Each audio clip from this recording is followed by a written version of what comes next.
안녕하세요. 자, 심리상담사 직무교육이죠. 자, 이 시간에 볼 부분은 심리적인 측면에서 특히 이제 아이들의 발달. 물론 여기서 말하는 것은 대부분 이제 심리상담을 한다라고 할 때는 성인도 물론 대상입니다. 그러나 대부분 보면은 이제 아동 또 청소년 이제 이 부류들이 대표적으로 이제 상담의 대상이 되기 때문에 과연 이네들의 발달, 특히 인간 발달에 대한 내용들, 또 발달에 관계된 학자들의 견해들, 그리고 사회성의 발달은 또 어떻게 된 것인가. 특히 이제 사회성 발달이라는 것은 더불어 갈 수 없는, 가지 못하는 그런 또 한계를 가지고 있죠.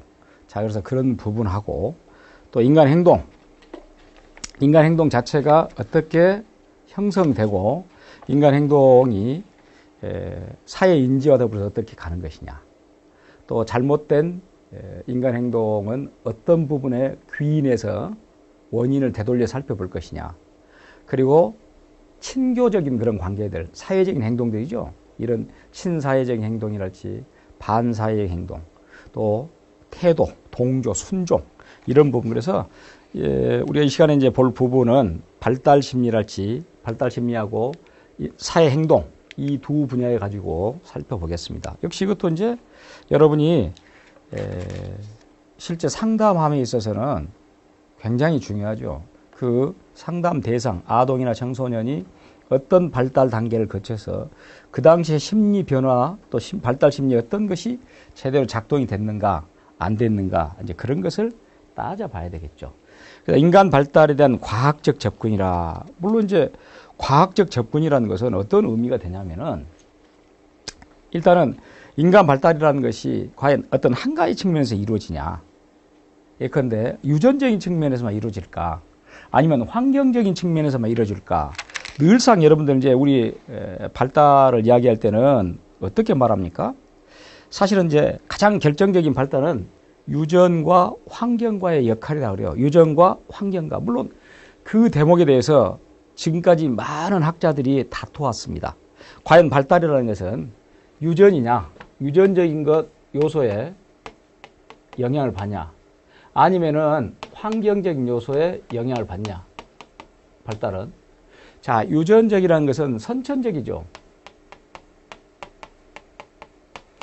이건 선천적 요소고, 환경은 후천적 요소입니다. 그래서 이 관계에 대해서 지금껏 많은 학자들이 서로 유전을 중요시 여긴 사람, 그 말은 유전을 중요시 여긴 사람들은 후천적인 환경은 또 교육과 관련이 있습니다. 학습과 관련이 있습니다. 그러니까 유전을 강조한 사람들은 후천적인 환경, 학습 의미가 없다는 것이야. 인간은 한번 타고날 때 타고난 본성대로 간다 라고 말한 거. 환경을 강조한 사람들은 무슨 소리냐. 타고난 것과 달리 후천적으로 어떻게 가르치냐, 어떻게 학습시키냐에 따라서 달라진다 라는 걸 후천적 요인이다. 그러니까 이것에 대한 논쟁은 지금까지도 지금도 지속되고 있습니다. 예컨대 이제 대표적인 사람으로서 여러분들 그 쇼펜하우어라는 사람이 있어요. 쇼펜하우어라는 사람은 인간은 타고났다. 한 번 타고난 것은 바꿀 수가 없다. 그러니까 한 번 타고난 본성은 바꿀 수가 없다. 물론 나중에 이제 후천적으로 뭔가가 들어와서 약간의 변화는 있을지 몰라도 원래 타고난 것은 그대로 간다. 특히 쇼펜하우어 같은 경우는 이제 자기 엄마의 영향을 많이 받았어요. 쇼펜하우어를 낳자마자 엄마가 이혼하고 다른 남자와 결혼하고 그런 과정이 있기 때문에 그러니까 절대 안 된다라는 것이고, 거꾸로 환경을 강조한 학자들 같은 경우는 왓슨이랄지 이런 행동주의자들은 그렇지 않습니다. 나에게 데려오라. 내가 이렇게 만들어줄 테니까 라고 하는 것인데, 그래서 결론적으로는 인간의 발달이란 어떻게 말합니까? 인간의 발달이란 유전과 환경이다. 자, 다시 말하면 헤러더티와 그다음에 인바이러먼트 이 관계에 의해서 발달이 된다. 발달을 디벨롭먼트 D로 봤을 때 이제 이렇게 말 그대로 이제 합의하에 중도로 가는 것이죠. 대부분 이렇게. 그래서 이 두 가지 논쟁 중에서 어떤 것이 더 기여했는가 발달에 라는 것은 차치하고 이 두 가지를 다 중시하자.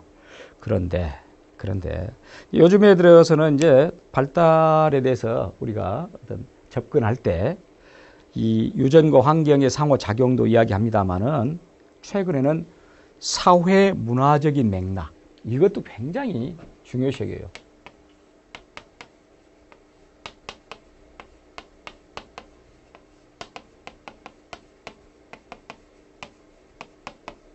물론 사회 문화적 맥락은 일종의 환경과 관련된 겁니다. 그래서 어떤 사회에서 어떤 문화에서 그 유기체, 그 사람을 두냐에 따라서 달라진다. 다시 말하면은 사회가 갖고 있는 환경적인 가치, 자원, 혹은 사회적, 정서적, 인지적 성장 이런 부분이 실제로 사회 문화적 맥락에서 영향을 많이 받더라. 그것은 특히 사회성의 발달이랄지 이런 부분에서는 이 사회 문화적 맥락 영향을 굉장히 중요시 여기고 또 발달에 있어서 굉장히 많은 학자들이 이야기하고 있는 내용 중에 하나가 어떤 거냐 발달의 결정적 시기란 말이 있습니다.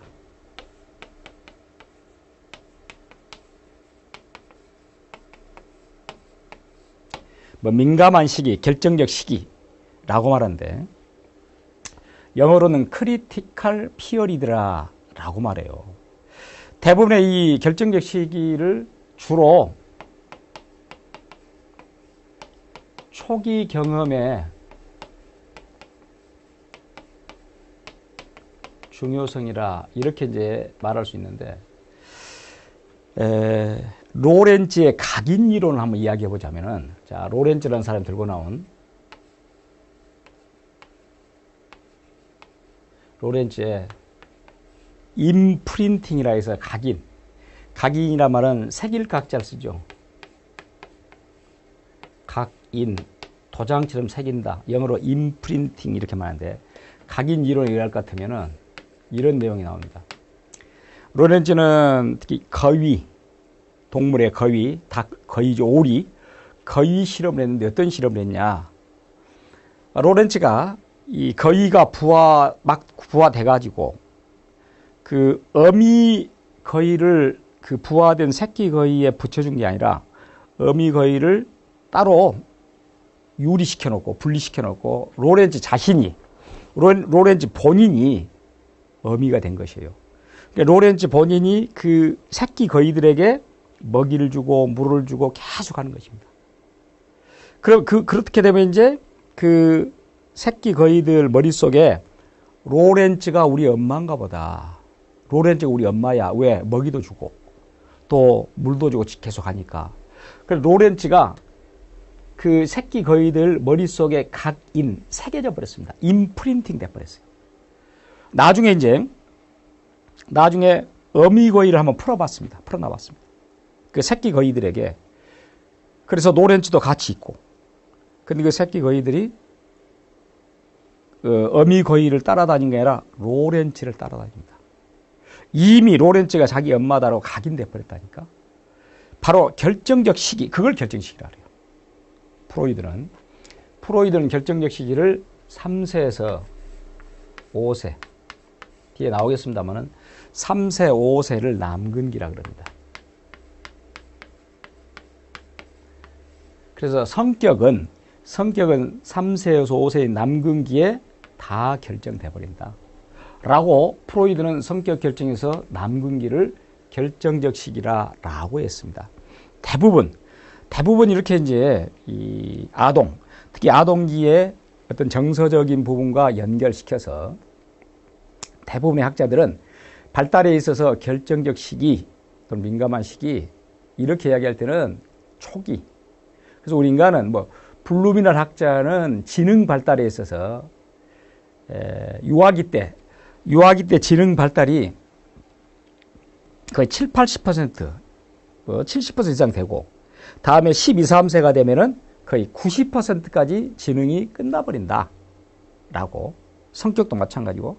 그러니까 여러분들 아까 어떤 상담 대상자가 왔다 가정해 봅시다. 가정했는데 이미 이제 그 아이가 또는 성인이 됐다고 합시다. 성인이 상담하러 왔다고 여러분 앞에 예를 들어서 왔어요.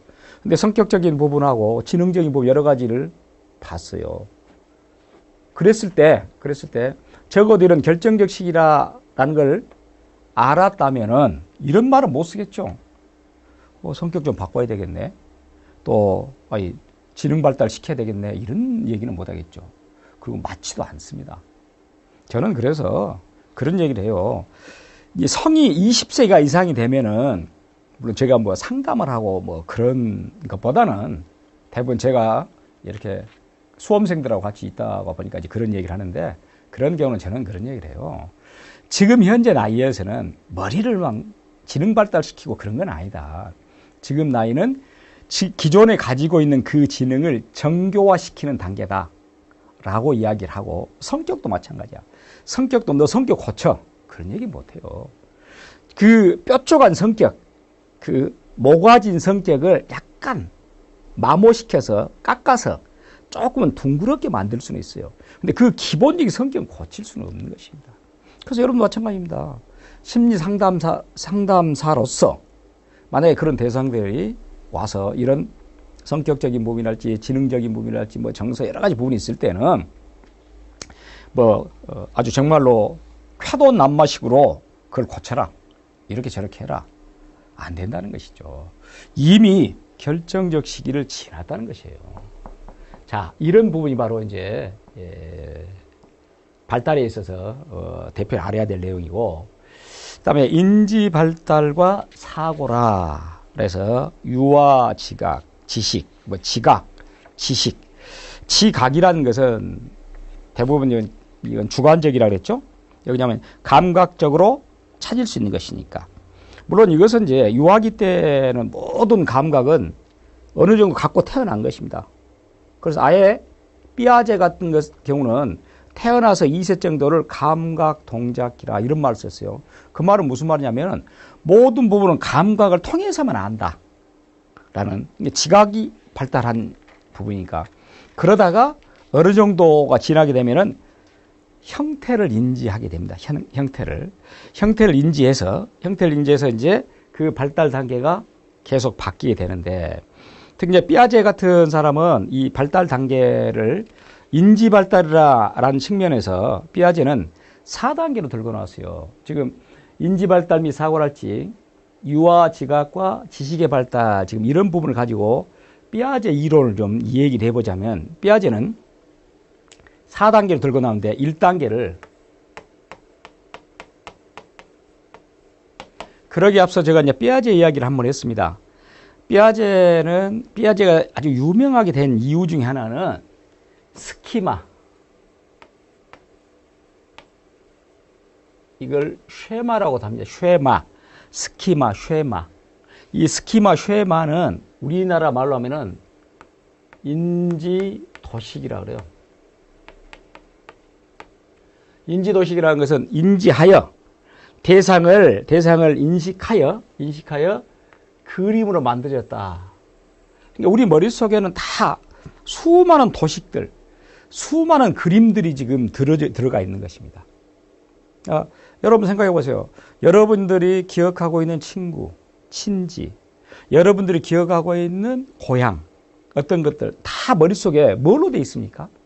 머릿속에 그림으로 들어있어요. 물론 이름도 마찬가지. 이름도 그 사람의 얼굴과 함께 그림으로 들어가 있는 것입니다. 머릿속에. 지금 그거에 뭐냐? 그걸 스키마 쉐마라 그래요.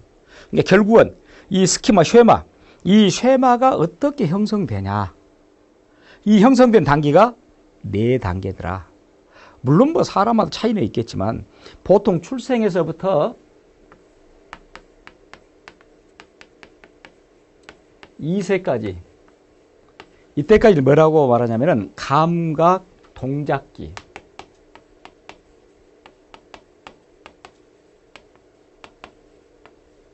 감각 동작기, 감각 운동기 이렇게도 말합니다. 감각 동작기. 이 아이들 이때는 여러분들 얘들이 어떤 내용을 얘기하냐면은 이때 특징은 모든 걸 다 만져서 하는 것입니다. 문제는 있죠. 어떤 문제가 있을까? 만져서 알아야 되는데 차가운 것을 만진 것은 크게 문제가 없어요. 근데 뜨거운 것도 만져서 알고 싶어 하니까.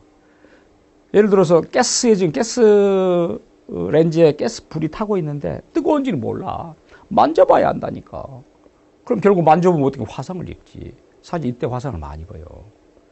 그러니까 이때는 감각 동작기란 말은 그런 말이고, 물론 이제 이때 대표적인 특징은 대상영속성이라는 게 있습니다.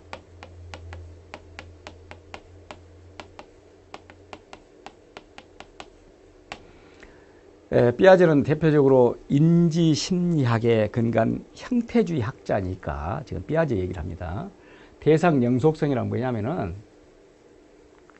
자기 앞에서, 이 나이 때는 자기 앞에서 어떤 대상이 사라지지 않고 영속에서 있다. 예를 들어서 이때 아이들이 공을 가지고 놉니다.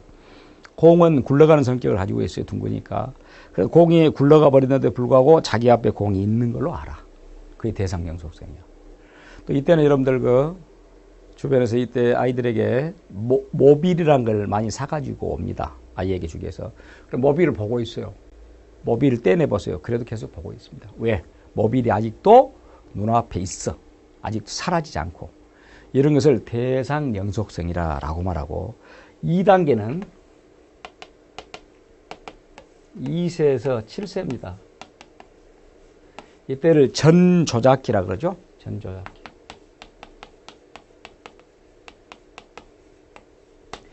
이제 전조작기는 여러 가지 내용이 있습니다만은 자기중심적, 자아중심적,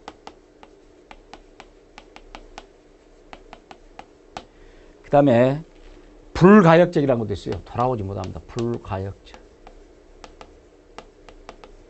물론 아직 보존 개념이 형성도 안 됐고, 무슨 말은 자기중심적이라는 것은 이 아이 때 아이들은 어떻게 인지가 발달됐냐면은 모든 게 자기중심적이라는 그런 의미인데, 이때는 자기 엄마에게 자기가 생일 선물을 가지고 왔어요. 자기 용돈을 모아가지고.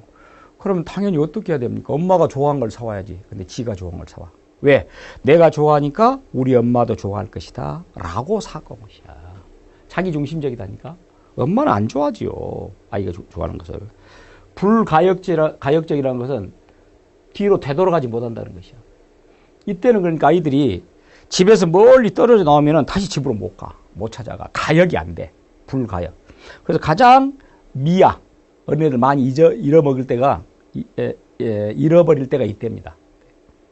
그러니까 초등학교라 가기 전이니까 초등학교 막 갈 때 이제 가역이냐 불가역이냐 생깁니다. 그때는 이제 엄마들이 적어도 한 달 정도는 계속 학교와 집을 데리고 다녀야 돼. 그래서 가역성이 생길 때까지. 근데 이때 아이들을 버리는 경우도 있죠, 이때. 이제 구체적 조작기 버리면 금방 찾아옵니다. 왜냐하면 3단계 때는 가역성이 생겨요. 7세에서 11세라 이 정도 되는데, 이때는 이제 가역적이 돼. 이때는 구체적 조작기라 그래요.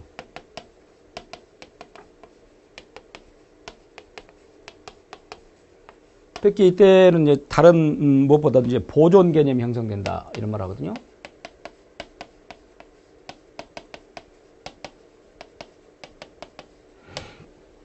보존 개념이란 이런 뜻이에요. 자, 만약에 이렇게 긴 컵에 물을 부어놨어요. 이 물을 입구가 넓은 컵에다가 물을 부으니까 이 정도 찹니다. 이렇게. 그러면 이것과 이것의 부피가 같다. 이걸 아는 것이 보존 개념이야. 이때는 몰라. 2단계 때 전조작기는. 이게 큰 줄 알아, 이게. 많은 줄 알아. 이게 적은 줄 알고. 이게 보존 개념이 생기지 않으니까. 그러니까 이때 아이들은 어떻게 합니까? 우리 장난감을 사러 갈 때 전조작기는 길고 큰 걸 좋아해. 이때 아이들은 어떨까? 아주 정교하고 아주 좋으니 기능이 좋은 걸 좋아하고 이미 다 아니까. 그러다가 4단계가 되면은 12세 이상이 되죠. 이상이 되면은 이건 형식적 조작기라고 해서 모든 개념이 다 형성됩니다. 이게 바로 이제 삐아제가 들고 나온 대표적인 논리사고로서 유아 지각과 지식의 발달, 이런 인지 발달 단계입니다. 물론 삐아제 이론 자체가 확실하게 삐아제 이론이 아주 100% 맞다, 삐아제 이론이 또 과학이다 라고 하지는 않습니다. 그래서 삐아제는 앞서 제가 말했죠. 이 스키마가 동화, 조절, 평형 관계를 이룬다. 그것도 삐아제만의 독특한 내용입니다. 그런데 방금 제가 말씀드렸듯이 삐아제 이론이 100% 과학이고 다 맞냐? 그건 아니다는 거지. 그럼에도 불구하고 삐아제 이론이 지금 인지 발달에 끼치고 있는 영향 아주 지대합니다. 어떤 심리학에서도 삐아제 이론을 간과할 수가 없어요. 그럼에도 불구하고 삐아제 이론을 비판합니다. 삐아제를 어떻게 비판하냐면 이렇게 단계적으로 말했잖아요. 단계적으로 일단 감각, 동작기, 전조작기, 구체적, 형식적, 그래서 그때그때 어떤 특성들을 다 들고 나왔는데 문제는 이런 단계에 따른 질적 차이들이 증거가 불충분하다, 증거가 정확치 않다는 것입니다. 각 단계마다 아까 질적 변화가 일어난다 라고 했는데, 그러면은 그것들이 만약에 이 주장이 삐아제 사실이다면은 인지 발달은 아주 안정적인 시기 후에 어느 정도 전반적으로 새로운 능력이 조합되고 출현하고 또 어떤 급격한 변화 시기도 있어야 되고 이런 것인데 사실은 맞지 않더라는 것이야. 어떤 아이들은 아까 감각 동작기가 2세에 끝난다는데 2단계인 전조작기에도 아직도 이런 단계가 있더라. 또 자기중심적이나 불가역성이라는 것이 2세, 7세 전조작기인데 7세, 11세도 있더라. 이때도. 그래서 이것이 이제 명확한 어떤 증거랄지 과학적으로 증명할 수 있는 이런 부분이 없더라 라고 말하고, 특히 이제 삐아제를 비판한 대표적인 사람 중에서 비고츠키라는 사람이 있는데, 삐아제는 또 이런 얘기를 했어요. 모든 것은 삐아제는 사고가 언어에 영향을 미치더라. 이렇게 사고가 먼저고 언어가 나중에 영향을 미치더라 이렇게 말했어요. 그리고 아이를 작은 과학자라 이렇게 또 비유했고 삐아제는. 그런데 다음에 비고츠키는 완전히 거꾸로 가죠. 무슨 소리입니까? 언어 발달이 사고 발달에 영향을 미치더라. 또 그래서 언어 발달은 아주 중요한 자기 중심적 언어랄지 타인에게 대한 언어랄지 그런 걸 또 들고 나와요. 이런 부분이랄지. 아까 스키마라는 얘기 들고 나왔죠. 쉐마, 스키마. 이 부분도 이 스키마가 동화, 아까 단계가 동화, 조절, 평형 이 단계거든요. 이 단계인데 동화라는 것은 양적 증가, 조절은 질적 증가, 요건 균형 이런 단계인데 사실은 이 단계도 확실하게 연결이 안 되더라. 불명확하더라. 그리고 정말 스키마란 게 뭐냐 라고 한다든지, 또 동화와 조절이 일어날 때 어떤 변화가 일어나느냐 이런 여러 가지. 물론 이 삐아제 이론 같은 경우는 오늘날 삐아제 이론 인지 심리학, 형태주의 심리학, 인지주의 발달 이런 이론은 우리 컴퓨터 정보처리 이론에도 이걸 적용합니다만은, 근데 삐아제가 말했던 이런 어떤 스키마의 변화 과정이 거꾸로 일어난 경우도 있더라. 실제로 이렇게 한다든지. 제가 아까 말했죠.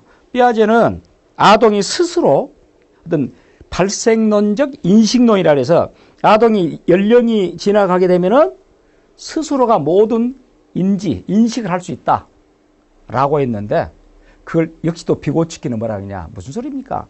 아동뿐만 아니라 아동 주변에 있는 뛰어난 동료나 성인이나 이런 사람들이 GPD, 근접 발달 영역이라 이 사람들이 아동 주변에서 뭔가를 형성해줘서 아동이 인지 발달이 된다. 삐아제는 혼자 스스로 할 수 있다? 라고 했는데 또 그것도 아니더라. 라고 해서 그 유명한 인지 발달에 대한 삐아제 이론도 많은 비판을 받더라. 그럼에도 불구하고 오늘날에 와서 이제 이 아까 말한 인간의 발달에서 인지 발달, 유아 지각, 지식 발달 이런 부분은 그래도 삐아제 이론을 아직도 거의 결정적이다라고 말하기 그러지만은 어느 정도 삐아제 이론이 맞다라고 거의 모든 학자들이 또 인정을 해줍니다. 가히 이제 삐아제는 이런 인지 발달, 또 지식 발달 이런 이론에서는 삐아제를 능가하지는 아직 못한다라고 말하고, 그 다음에 사회 발달입니다. 사회성, 유아기의 사회성 발달. 이 사회성 발달은 언제부터 시작되냐라고 하면은 맨 처음에 이제 이 사회성 발달의 시작은 아이가 막 태어나면 여러분들 막 태어나면 웁니다. 막 태어나 출생할 때 그 운다는 것은 흥분이라 그래서 정서 발달을 하래요. 흥분이라고 정서 발달. 그럼 사회성 발달은 브리지스라는 학자는 또 사회성 발달에서 어떤 또 얘기를 했냐. 사회성 발달에서 아이가 보통 이제 태어나서 2, 3개월, 3, 4개월 되면은 다른 사람하고 웃더라. 웃음. 그러니까 울음은, 여러분들 출생에서 울음은 정서의 시작이고, 정서 발달에. 2, 3개월 지나서 웃습니다. 웃음. 웃음은 사회성 발달이라 그래요. 울음과 웃음.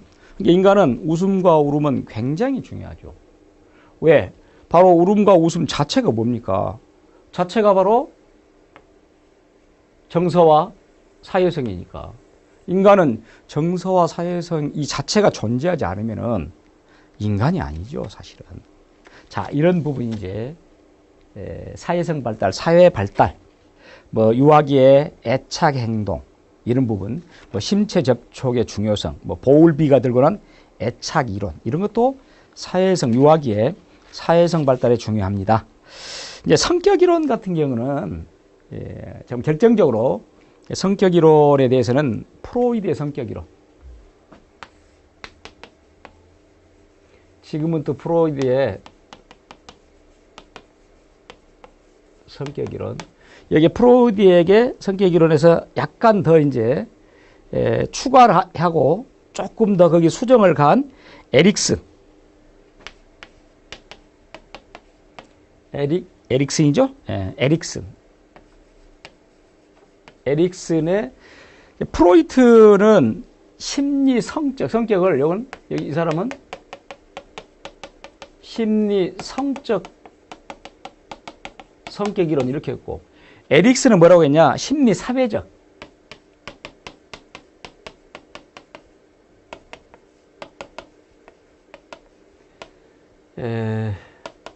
성격 이론 이렇게 했는데 그 차이점은 이렇습니다. 그 차이점 어떤 차이점이냐면은 프로이트의 이 모든 부분은 성적인 부분입니다. 그러니까 성적으로 억눌리다 보니까 특히 어른들에 의해서 성적으로 억눌립니다. 그 억눌린 것이 잠재 밑에 기관에 깔려 있어요. 깔려 있다가 나중에 성인이 돼서 그 깔려 있던 잠재적인 것이 이상한 행동으로 나오게 된 것이야. 그게 바로 어떤 정신적인 질병이죠. 왜? 프로이드는 정신병자였으니까. 그러니까 성이라는 부분이야. 프로이드는 철저하게. 그리고 프로이드는 이드 에고, 슈퍼 에고 중에서 이드를 강조했죠. 본능을 강조한 사람입니다. 프로이트는 이 사람은. 반면에 에릭슨은 심리 성적인 부분보다는 심리 사회적이라 라는 것인데, 어떤 아동이 프로이드 같은 경우는 아동이 있으면은 부와 모 사이에 끼어 있습니다. 단순히 이 관계야. 그런데 에릭슨은 부와 모 사이뿐만 아니라 주변의 사회적 관계. 자, 사회적 관계에 의해서 성격이 형성된다. 그래서 심리 사회적이라고 그러고. 여기는 이들을 강조했는데 여기는 에고, 자아를 강조했고. 여기는 과거의 경험의 중요성을 프로이드는 하는데 여기는 현재의 경험 중요성을 강조했고. 현재. 여기는 부정적이었는데 여기는 긍정적이고. 그리고 프로이드는 5단계입니다.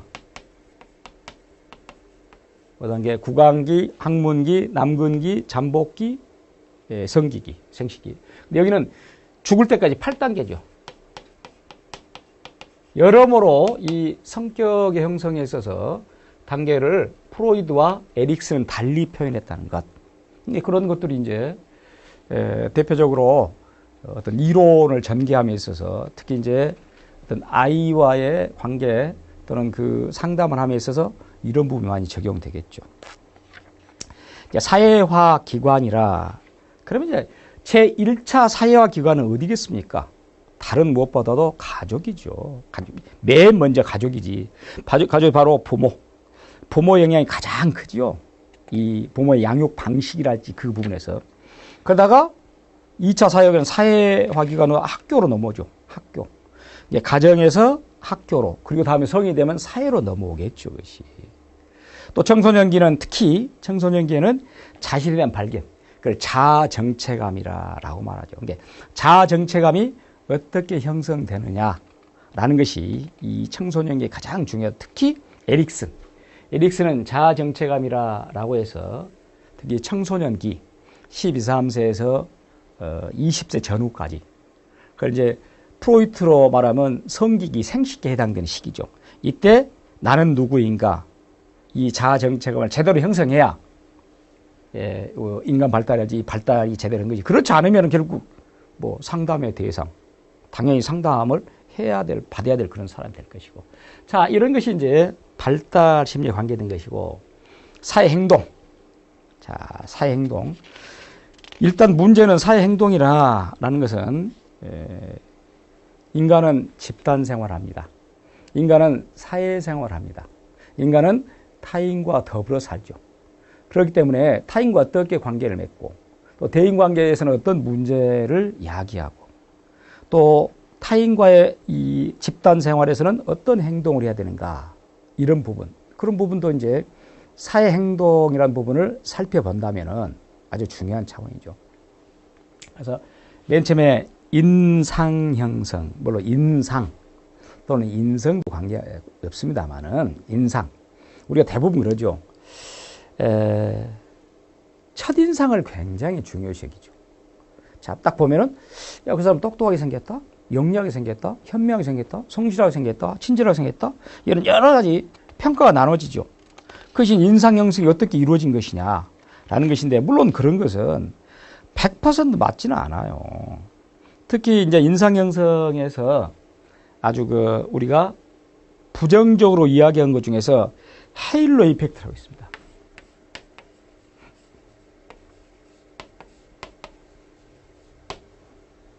헤일로 이펙트. 이걸 후광 효과라고 그러거든요. 후배 효과. 혹은 인상의 착오.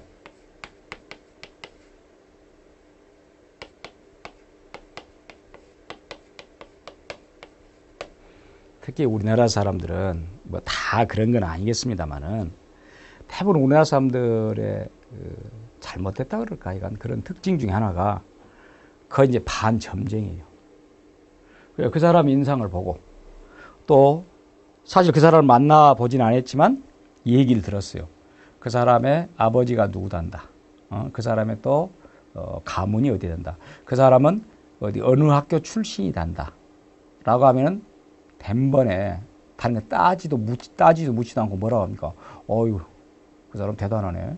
아유, 그 사람 머리가 좋겠네. 성실하겠네. 뛰어나겠네. 라고 하는 것입니다. 그러니까 그것이 바로 이제 인상을 잘못 보는 것이에요. 우리나라에 또 우리나라만이 갖고 있는 독특한 문화 중에 하나가 남녀가 결혼하기 전에 선을 본다 그러죠. 이 선 문화가지, 선.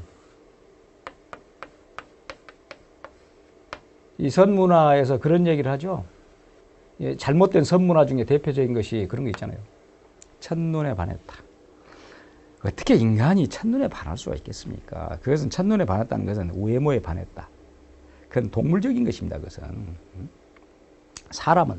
사람이야말로 제가 여러 차례 이야기하지만 사람은 유일하게 사고를 하고 언어를 가지고 있는 존재예요. 이성을 가지고 있는 존재입니다. 그런 존재가 첫눈에 반했다?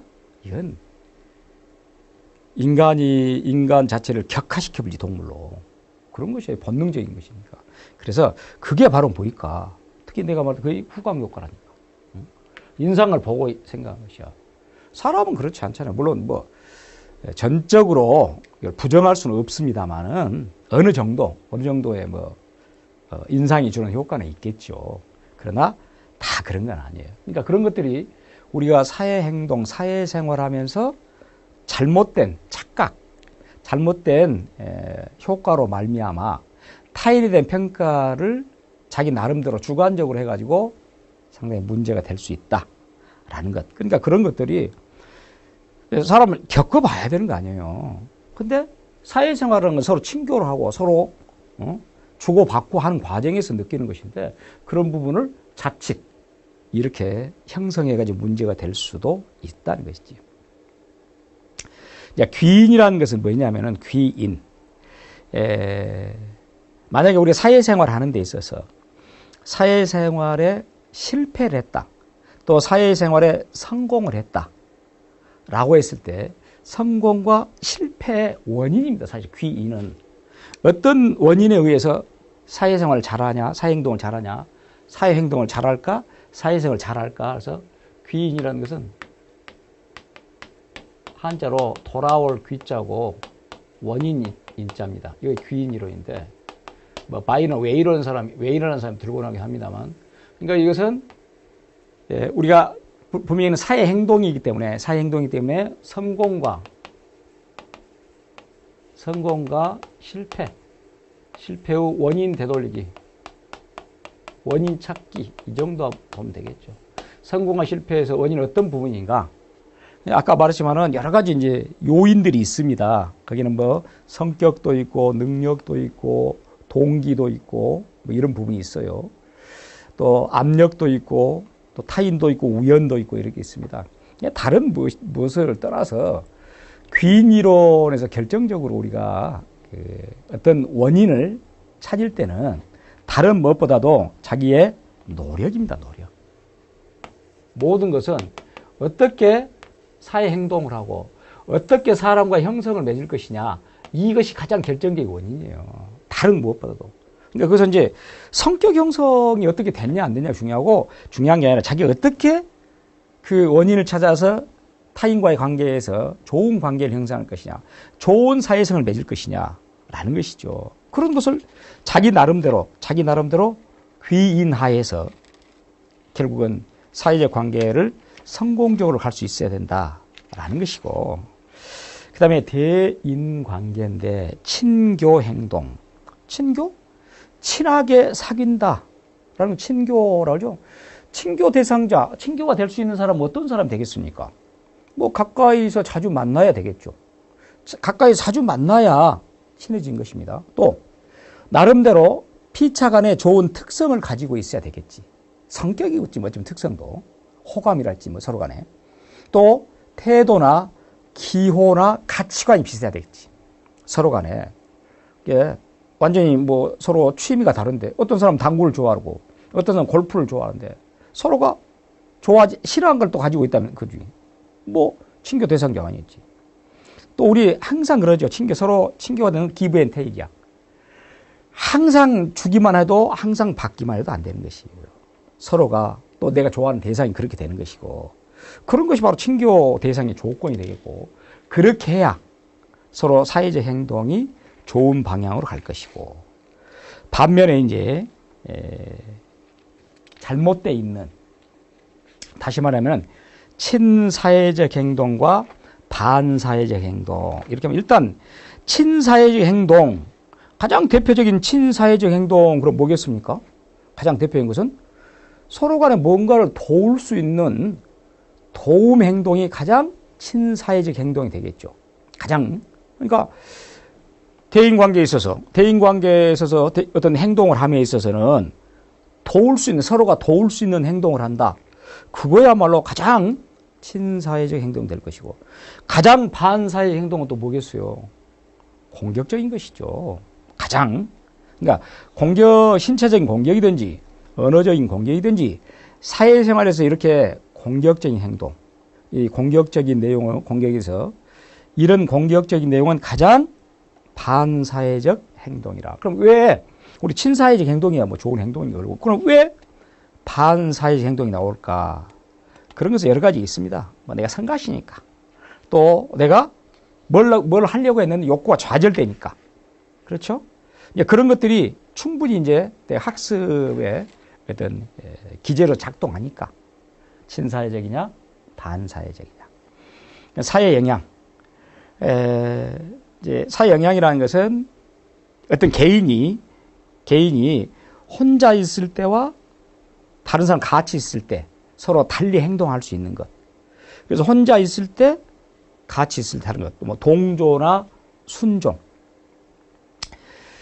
물론 이제 동조라는 것은 다른 사람과 더불어 가려고 하는 어떤 면에서는 압력에 굴복하는 것이 동조일 것이고 순종이라는 건 내가 스스로 어떤 압력을 받지 않은 상태에서도 압력을 받지 않은 물론 압력을 받은 것도 있겠지만은 어떤 압력에 의해서 아까 동조 굴복하여서 동조 드러내지 않고 압력을 받고 어떤 굴복에서 동조를 하는 것이고 순종은 아예 그냥 드러내놓고 하는 것이고 동조는 드러내지는 않지만 굴복한 것이고 동조는 순종이라는 것은 드러내놓고 굴복하는 것이고 그렇게 해서 결국 어떻게 한다고 보니까 더불어서 간다 그 말이겠지. 이제 물론 그런 것들이 어떤 태도를 형성하고 우리 인간에 있어서 태도라는 것 자체는 어쩝니까? 태도 자체는 동조와 순종은 동조는 드러내지 않고 굴복한 것이니까 다소 이제 덜 비굴한 태도가 될 수 있을 것이고 순종이라는 것은 드러내놓고 굴복하니까 태도 자체가 좀 비굴할 수 있을 것이고 그러니까 태도가 어떻게 형성되느냐 태도 변화가 어떻게 나오는 것인가 물론 이런 것들이 이제 사회적인 사회성 사회 행동에 있어서 많이 보이는 것이죠. 그런 것들이 앞서 말했듯이 그런 것들이 여러분들이 이제 심리 상담을 함에 있어서는 분명히 그 대상이 방금 말한 대로 동조를 하느냐 순종을 하느냐 그래도 드러나겠죠. 자 그래서 우리가 이 시간에 살펴본 부분은 발달 심리 인간의 발달에 대한 어떤 인지 발달, 또 삐아제랄지, 또 성격 발달 이런 부분 발달에 대한 관계를 봤고 그리고 사회적 행동, 사회성 충분히 대인관계랄지 이런 타인과의 어떤 사회적 행동을 어떻게 하는 것인가 이런 친사회적이냐 반사회적이냐 이런 부분을 잘 감지해서 심리 상담사로서 그 대상을 정확히 파악할 수 있는 그런 부분이 돼야 되겠다라는 것으로서 이번 강의를 마치겠습니다. 감사합니다.